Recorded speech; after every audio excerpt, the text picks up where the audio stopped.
اللہ تعالیٰ ارشاد فرماتا ہے وَإِن كَانُوا مِن قَبْلِ أَن يُنَزَّلَ عَلَيْهِم مِّن قَبْلِهِ لَمُبْلِسِينَ،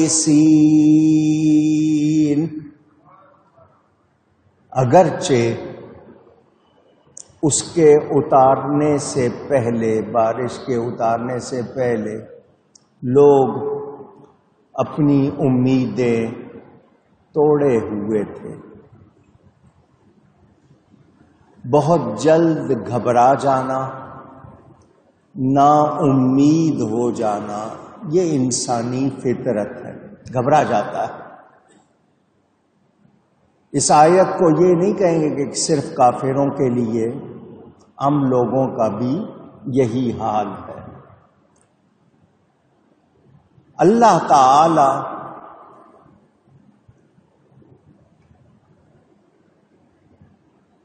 کب کیا کرتا ہے ہم اس سے پوچھ سکتے نہیں، وہ ہم سے جو چاہے پوچھے، ہم اس سے پوچھ نہیں سکتے کہ بارش کیوں نہیں برسائی، اس وقت ہمیں بڑی ضرورت ہے کیوں نہیں ہو رہی، ہم پوچھ سکتے نہیں۔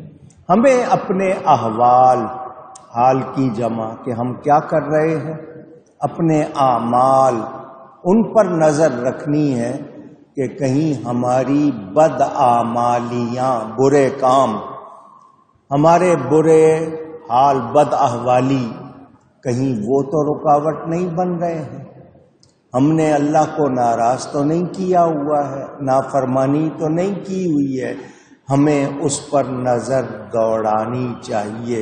ہم فطرت اور قدرت کی بات کرتے ہیں، اپنی بات بھی تو کریں نا، ہم کیا کر رہے ہیں؟ کہیں ہم تو رکاوٹ کا سبب نہیں بن رہے کہ ہمارا حال ایسا ہو گیا، تو بارش کا نہ ہونا، عرصہ گزر جانا، تو لوگ مایوس ہوتے ہیں، کہتے ہیں جی تکلیف ہو رہی ہے، پریشانی ہو رہی ہے، فاقے آ رہے ہیں، فصلیں نہیں ہو رہی ہیں، تو پھر سوچو، اپنا دھیان دو، اپنے آپ کو درست کرو، اس کی رحمت مانگنے کے لیے روو، استغفار کرو، معافی چاہو، تو جب بندہ معافی چاہتا ہے تو رحمت آ جاتی ہے، کیونکہ اللہ تعالی ہمارے گناہوں کو شمار نہیں کرتا کہ گناہ کتنے ہیں، وہ اپنی رحمت پر ہم پر، اس کی رحمت کی وجہ سے مہربانی ہوتی ہے، ہمارے گناہ کتنے ہی ہو جائیں اس کی رحمت کا مقابلہ کر سکتے نہیں، اس کی رحمت کے سامنے کوئی حیثیت نہیں۔ کچھ لوگ کہتے ہیں اللہ گناہوں پہ، ہم لوگ گناہ کرتے ہیں، کرتے رہتے ہیں، ہم دعائیں بھی کرتے ہیں، ہماری دعائیں فوراً قبول کیوں نہیں ہوتی؟ تو جواب دینے والے نے کہا گناہوں پہ فوراً پکڑ بھی تو نہیں ہوتی، اس کو بھی تو دیکھو، تم ہر چیز اپنی مرضی سے فوراً چاہتے ہو، دھیان دو، تم پر مہربانی ہو رہی ہے کہ تمہیں توبہ کا موقع دیا جا رہا ہے، استغفار کا موقع دیا جا رہا ہے، سنبھلنے کی مہلت دی جا رہی ہے، اس پر اپنے آپ کو سنبھالو۔ اللہ تعالی کے بارے میں اچھی طرح جان لیں کہ وہ کسی پر ظلم نہیں کرتا، یہ سوچا بھی نہیں جا سکتا کہ وہ کسی پر ظلم کرتا ہے، اس کی طرف سے مہربانی ہوتی ہے، لوگ اپنے آپ کو خود جرم کر کے ایسا بنا لیتے ہیں کہ وہ سزا کے مستحق ہو جاتے ہیں۔ اللہ تعالیٰ ارشاد فرماتا ہے فانظر الی آثار رحمت اللہ کیف یحیی الارض بعد موتها، اللہ کی رحمت کے اثر کو دیکھو کہ وہ کیوں کر زمین کو زندہ کرتا ہے، اس کے مرنے کے بعد خشک ہو جاتی ہے، بیکار، وہ بارش برسا کر اس کو دوبارہ زندگی دیتا ہے۔ ان ذالک لمحیی الموتی، بے شک وہ مردوں کو زندہ کرے گا۔ وَهُوَ عَلَى كُلِّ شَيْءٍ قَدِيرٌ، اور وہ سب کچھ کر سکتا ہے، ہر چاہے پر قادر ہے۔ یہ باتیں گزشتہ جمعے بھی کی تھیں، خلاصہ پیش کر کے آگے بڑھوں گا۔ پہلی بات تو یہ کہ زندگی اور موت دینے والا کون ہے؟ اللہ۔ ہم نہیں تھے، عدم سے وجود میں آئے، نہیں تھے نیست سے ہست ہوئے، نہیں تھے ہو گئے۔ کس نے کیا؟ اللہ تعالی نے۔ ہمارا جسم، اس میں روح اللہ کی طرف سے آئی، وہ روح نکل جائے، یہ جسم ختم ہو جائے، اس کو فنا نہیں کہتے۔ یہ ایک جہان سے دوسرے جہان کی طرف سفر ہے جس کو موت، ایک موت وہ ہوتی ہے بالکل فنا ہو جانا، ہمارا سفر ہوتا ہے ایک جہان سے دوسرے جہان کی طرف۔ اللہ تعالی قادر ہے، قادر کا مطلب سب کچھ کر سکتا ہے، اور یہ شیئن کے معنی میں نے بتایا چاہے پر۔ اس حوالے سے جو لوگ کہتے ہیں کہ اللہ سب کچھ کر سکتا ہے تو وہ بری باتیں کر کے کہتے ہیں پھر یہ بھی کر سکتا ہے۔ اگر کہو نہیں کر سکتا تو پھر سب کچھ تو نہیں کر سکتا۔ اس کا بھی جواب آپ کو دے چکا۔ اللہ کے لیے کسی عیب، کسی نقص، کسی برائی کا کوئی تصور بھی کیا جا سکتا نہیں، یہ بات طے ہے۔ اب جس کے دماغ میں، دل میں گند ہے، وہ اپنا گند بیان کر دیتا ہے۔ اللہ تعالی کے لیے کسی عیب کی بات ہو سکتی نہیں۔ میرے دوستوں اور بزرگوں، اللہ کی قدرت کاملہ ہے، اس میں کوئی کچا پن، کمزوری، کمی نہیں ہے۔ کیا مطلب؟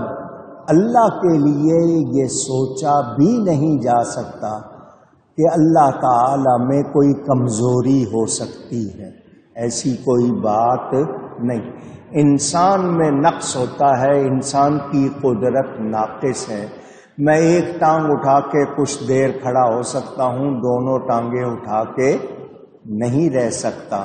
میری قدرت میں نقص ہے، قدرت میں، اللہ کی قدرت میں نقص نہیں ہے۔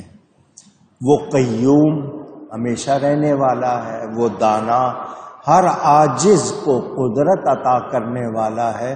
اس کی قدرت اس کی اپنی ہے، کسی کی دی ہوئی نہیں ہے۔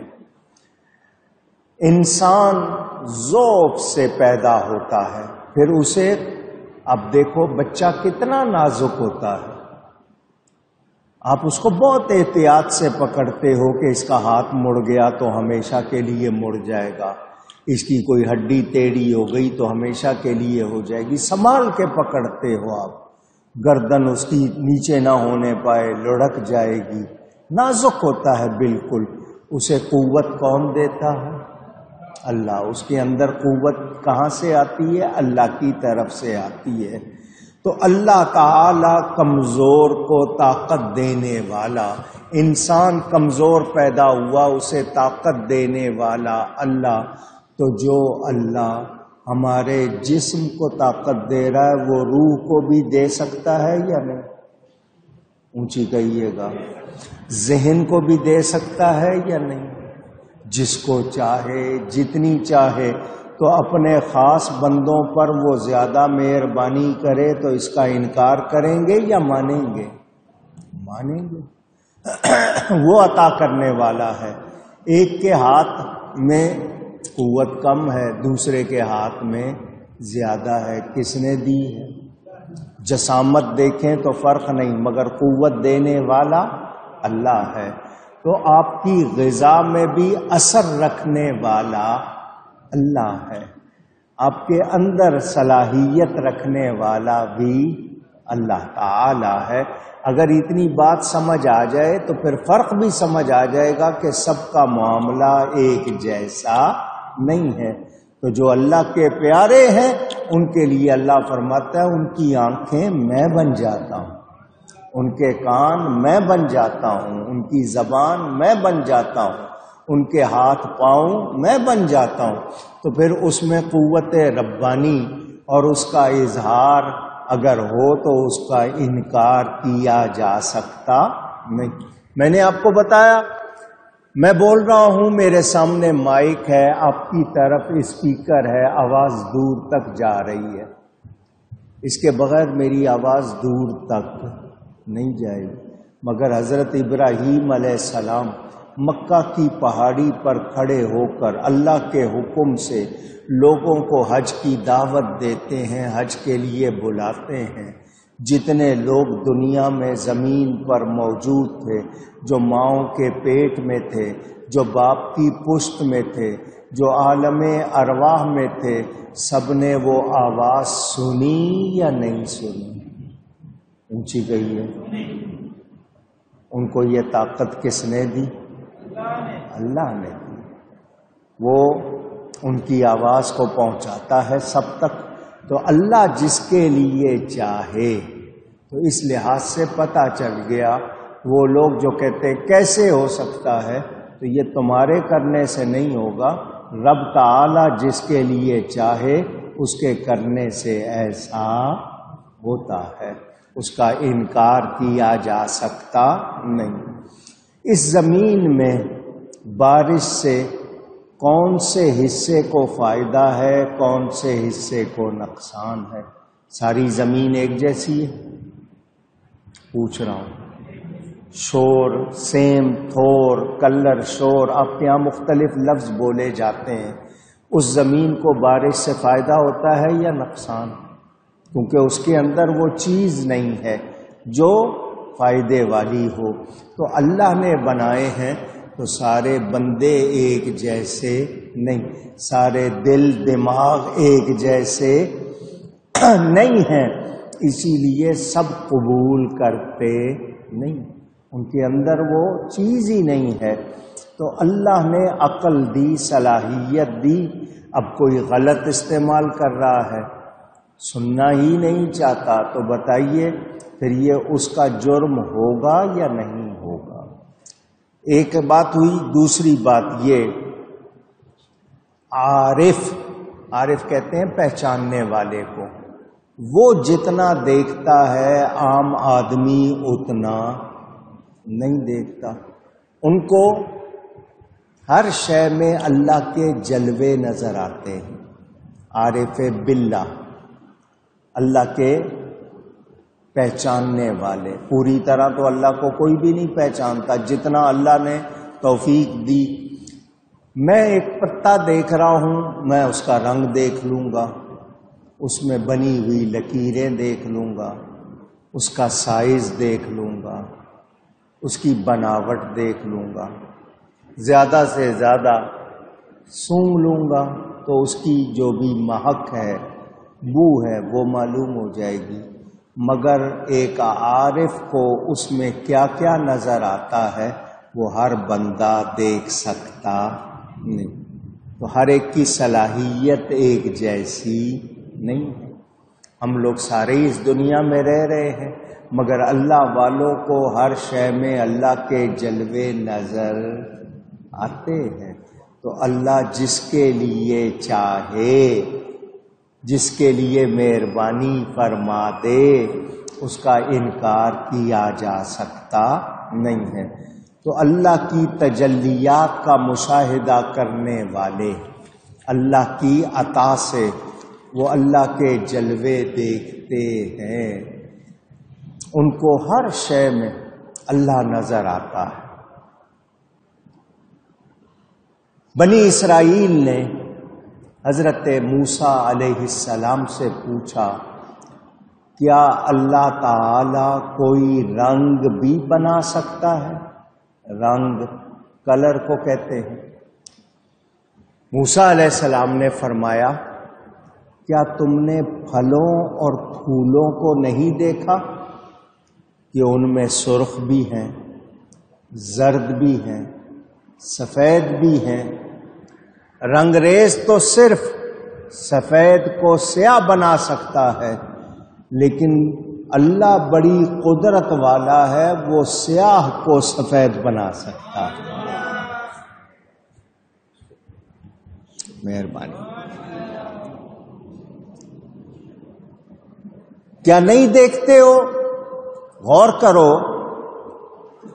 تمہارے سر پر جو بال ہیں جوانی میں سیاہ ہوتے ہیں، بڑھاپے میں سفید ہو جاتے ہیں یا نہیں ہو جاتے؟